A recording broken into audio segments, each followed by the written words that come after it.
Picture this. It's a Tuesday afternoon. A project manager tells his coworker he'll be right back, and then he just vanishes. He leaves behind his car, his wallet, and his phone. Today, we're going to dig into the digital evidence that completely unraveled the mysterious disappearance of Mark Ellison.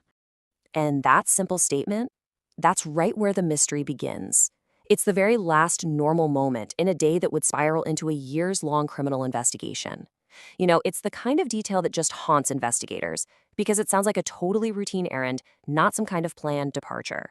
Mark Ellison was, by all accounts, the definition of predictable. A 37-year-old family man, steady job, living in a quiet Ohio town, and the one word everyone used to describe him: reliable. That's exactly what made his disappearance so baffling. Reliable people don't just evaporate in the middle of a workday. So the initial timeline the police piece together is frustratingly simple. He leaves work, he drives to a grocery store, and he's seen on camera walking inside at 1:32 p.m.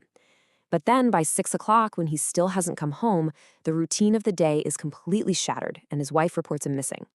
Okay, and this discovery? This was the first major red flag for the police. His car is found locked, but inside are the three things you absolutely need to function in the world: his phone, his wallet, and his keys. This doesn't look like someone just walking away from their life. This is something else entirely. Investigators track his every move inside the store on the cameras. And then the trail just goes cold. He walks into a hallway that leads to the loading dock, and it's the one area in the entire building with no camera coverage. He goes in, but he never ever comes out. This blind spot becomes the literal physical heart of the mystery. So you've hit a brick wall. The physical search is at a dead end. There's no body, no sign of a struggle, no witnesses.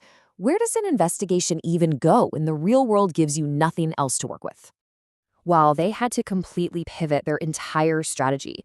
They had to shift away from what they could see with their own eyes and into that invisible trail of data that, let's face it, we all leave behind.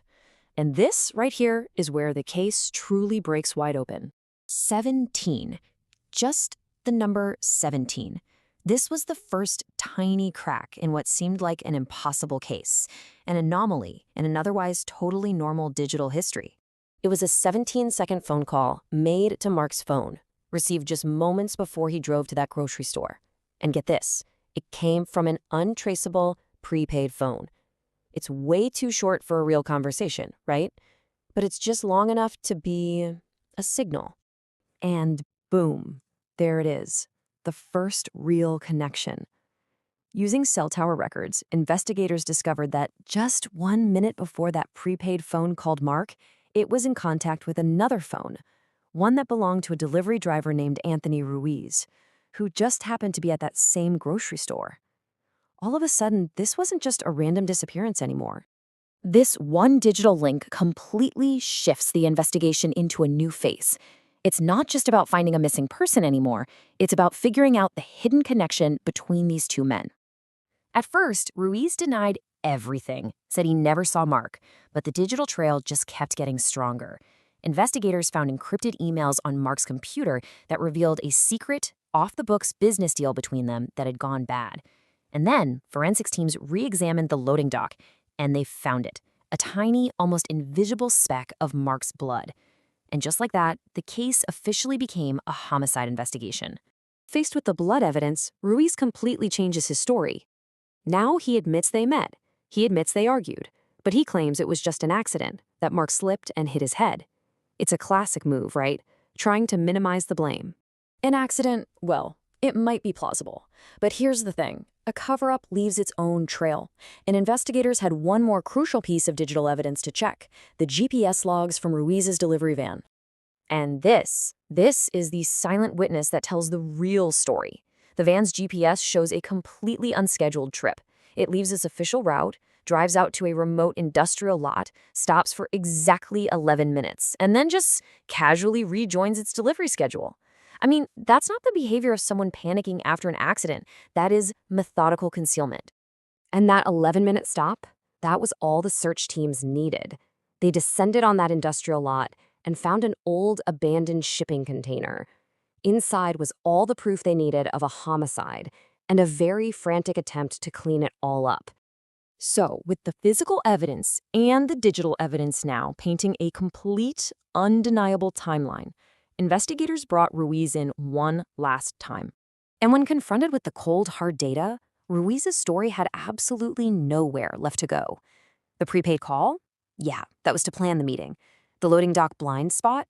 Chosen on purpose for privacy. The GPS deviation? That was the trip to dispose of the body. And the 11-minute stop? That was exactly how long it took to hide it. The digital timeline literally forced the truth out of him. The jury saw all the evidence for what it was. Not some tragic accident, but an intentional act followed by a very calculated cover-up. Anthony Ruiz was found guilty of second-degree murder. In the end, it was a puzzle that was solved piece by piece. Not really in the physical world, but almost entirely in the digital one. Those phone records created the link between the two men. The emails revealed the motive.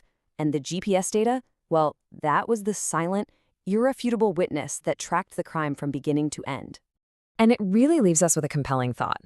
Mark Ellison's disappearance was planned around a physical blind spot, but the killer completely overlooked the digital trail he was leaving with every single move.